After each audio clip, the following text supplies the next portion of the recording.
যাতে করে বাংলাদেশের সাংবাদিকরা নির্বিঘ্নে নিরাপদে বিভিন্ন সময়ে নানাভাবে হেনস্থার শিকার হয়েছেন।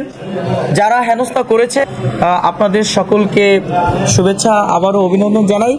আশা করছি আমাদের আগামীকাল 15ই জুলাই বিকেল 5টায় বরিশালের ফজলুল হক এভিনিউতে জাতীয় নাগরিক পার্টি এনসিপির জুলাই পদযাত্রা এবং পথসভা অনুষ্ঠিত হবে।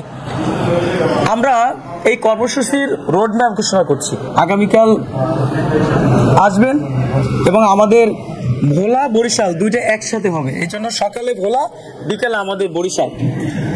ওনারা নেতৃবৃন্দ রূপাতলা হয়ে নতুল্লাবাদ এই রুটে আমাদের অমৃতলাল দে কলেজ এই পর্যন্ত গাড়িতে আসবেন, তারপরে সেখান থেকে নেমে পায়ে হেঁটে পদযাত্রা করবেন।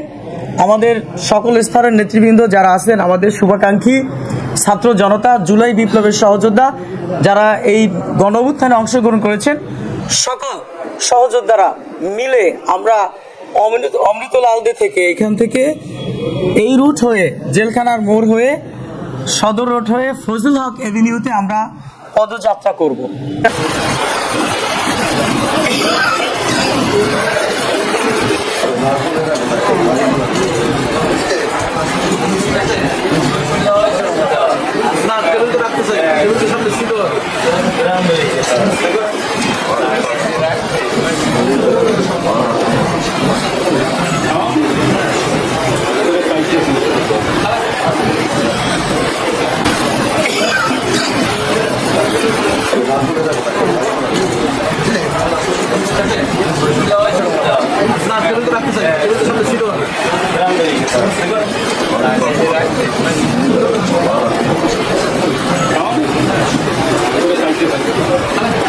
যাতে করে বাংলাদেশের সাংবাদিকরা নির্বিঘ্নে নিরাপদে বিভিন্ন সময়ে নানাভাবে হেনস্থার শিকার হয়েছেন।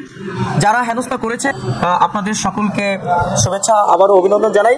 আশা করছি আমাদের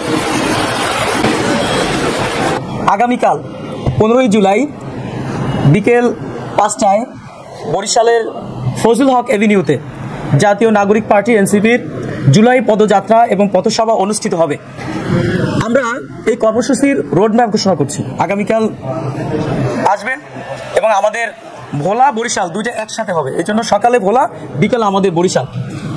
ওনারা নেতৃবৃন্দ রূপাতলা হয়ে নতুল্লাবাদ এই রুটে আমাদের অমৃতলাল দে কলেজ এই পর্যন্ত গাড়িতে আসবেন, তারপরে সেখান থেকে নেমে পায়ে হেঁটে পদযাত্রা করবেন।